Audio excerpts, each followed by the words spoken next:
हरे कृष्णा, राधे राधे। भगवान गणेश जी आप सभी के मनोरथ पूर्ण करे और आप सबकी की मनोकामनाओं को पूर्ण करे और आज का दिन आपका मंगलमय हो। आपका मेरे YouTube चैनल नटखट खाना में बहुत बहुत स्वागत है। फागुन मास के गणेश चतुर्थी की कथा का शुभ आरंभ करते हैं। कथा के बाद मैं बताऊंगी कि पूजा का शुभ मुहूर्त क्या है, सूर्योदय किस टाइम होगा और चंद्र उदय किस टाइम होगा।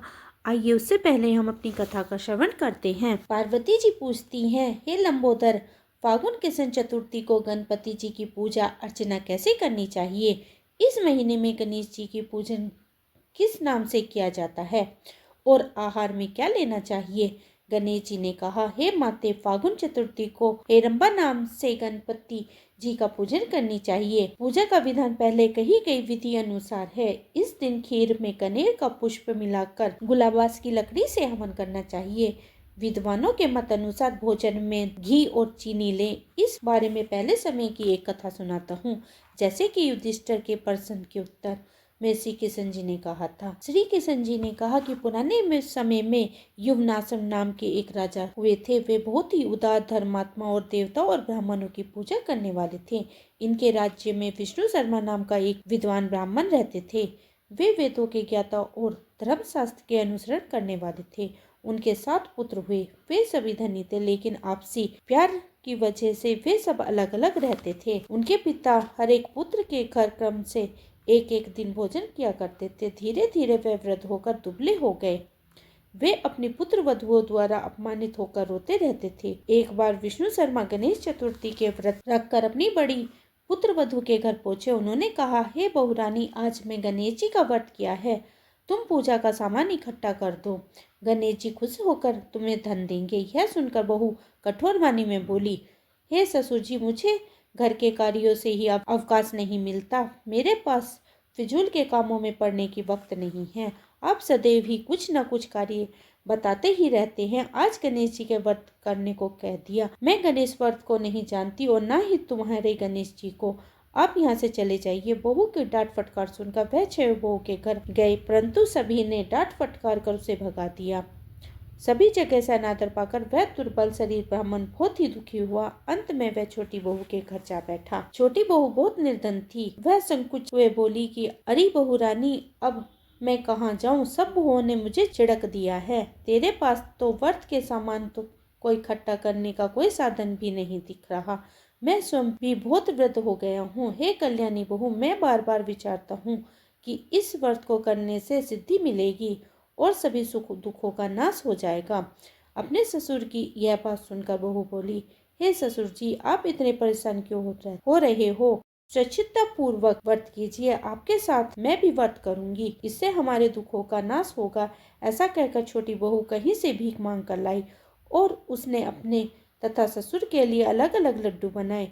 उसने चावल, चंदन, फल, फूल, धूप, दीप और न्योता सब पोर्थी पोर्थी करके ससुर के साथ पूजन किया। इसके बाद आदर से ससुर को भोजन कराया। भोजन की कमी के कारण आप कुछ ना खाकर भूखी रही। हे महादेवी, आधी रात के बाद ससुर को उल्टी दस्त होने लगे। इससे उसके दोनों पैर गंदे हो गए। उसने ससुर के पैर धुलवाए और शरीर पोंछा। वह दुखी होने लगी कि मुझे अभागिन के कारण आपकी यह दशा क्यों हुई है? हे ससुर जी, रात्रि में अब मैं कहाँ जाऊँ? मुझे कोई उपाय सुझाइए। सारी रात विलाप करते रहने से अनजाने में उसका जागरण भी हो गया और वह सुबह हुई तो छोटी बहू क्या देखती है कि उसके घर में हीरे, मोती और मनिया बिखरी पड़ी थी और घर प्रकाशित हो रहा था। उसके ससुर के उल्टी दस्त भी अब बंद हो गए थे। हैरान होकर वह अपने ससुर से पूछने लगी, यह क्या हुआ? यह धन किसका है? अरे, इतने हीरे, मोती, मूंगा आदि मेरे घर में कैसे आ गए? हे ससुर जी, हम कोई चोरी में फंसाने के लिए तो यह घर में नहीं डाल गया। बहू की बात सुनकर ससुर ने कहा, हे कल्याणी, यह सब तुम्हारी श्रद्धा भक्ति का फल है। तुम्हारी भक्ति से गणेश जी प्रसन्न हो गए और उन्होंने इस व्रत को करने से ही तुम्हें इतना धन दिया है। बहू कहने लगी, ससुर जी, आपकी कृपा वश गणेश जी प्रसन्न हुए हैं। मेरी निर्धनता दूर हुई और मुझे अपार संपत्ति प्राप्त हुई। आप धन्य हैं, आपकी कृपा से ही मैं धन्य हुई हूँ। अब छोटी बहू के घर में अपार धन संपत्ति देखकर अन्य बहुएं बहुत क्रोधित हुई। वे कहने लगी कि बूढ़े ने अपना सारा जमा किया हुआ धन छोटी बहू को दे दिया। भाइयों की आपसी कलह को देखकर विष्णु शर्मा भयवश कहने लगा कि इसमें किसी बेबस कहने लगा कि इसमें मेरी कोई गलती नहीं है। छोटी बहू को केवल इस व्रत के करने से ही गणेश जी ने प्रसन्न होकर यह कुबेर जैसी संपत्ति प्रदान की है। हे बहुओं, मैंने पहले ही तुम्हारे घर जाकर इस व्रत को करने के लिए कहा था, परंतु तुमने मुझे छिड़क दिया। छोटी बहू ने भीख मांगकर इस व्रत को किया। इस व्रत के करने से गणेश जी प्रसन्न होकर उसको अपार धन संपत्ति प्रदान की है। गणेश जी कहते हैं, हे माता, उस ब्राह्मण के 6 बेटे गरीब, रोगी और दुखी हो गए। सिर्फ छोटा बेटा ही धनवान बन गया। वे 6 परस्पर बराबरी करते हुए फागुन कृष्ण चतुर्थी का व्रत करने लगे। इस व्रत के फलस्वरूप वे सब क्रम से धनवान बन गए। इस तरह जो लोग इस व्रत को करेंगे वे भी धन धान्य से पूर्ण रहेंगे। श्री कृष्ण जी कहते हैं कि हे युधिष्ठिर, गणेश चतुर्थी के व्रत करने से राज्य की इच्छा वाले को राज्य प्राप्त होता है। अतः हे राजन, आप भी इस व्रत को करें। यह व्रत के प्रभाव से सभी कष्टों से मुक्ति पाकर राज्य का सुख भोगने लगोगे।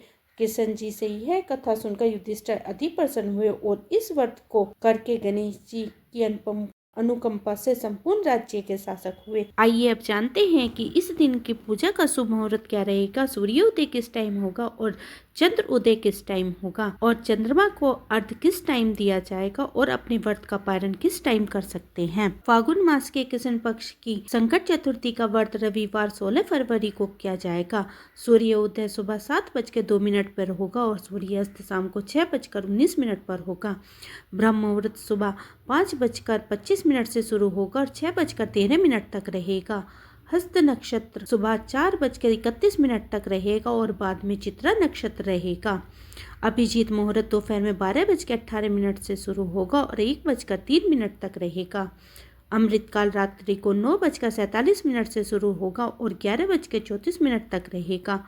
और राहु काल दोपहर में 4:30 से शुरू होगा और 6 बजे तक रहेगा। इस दिन पूजा के शुभ मुहूर्त रहेंगे। सुबह का मुहूर्त रहेगा 5:42 से शुरू होगा और 6:59 तक रहेगा। और शाम की पूजा का समय होगा 6:12 से शुरू होगा और शाम को 7:29 तक रहेगा। गोधूली मुहूर्त शाम को 6:10 से शुरू होगा और 6:35 तक रहेगा। चंद्रोदय का समय रात को 9:41 से शुरू होगा और इसके बाद अब चंद्रोदय होने के बाद आप चंद्र देवता को अर्घ्य देकर अपने व्रत का पालन कर सकते हैं। और उसके बाद आप जो भी फलहार या फिर जो भी आप व्रत में खाते हो उसे खाकर आप अपना व्रत खोल सकते हो। ये थी मेरी आज की वीडियो पसंद आई हो तो लाइक करें और अपने परिवार और मित्रों में शेयर करें।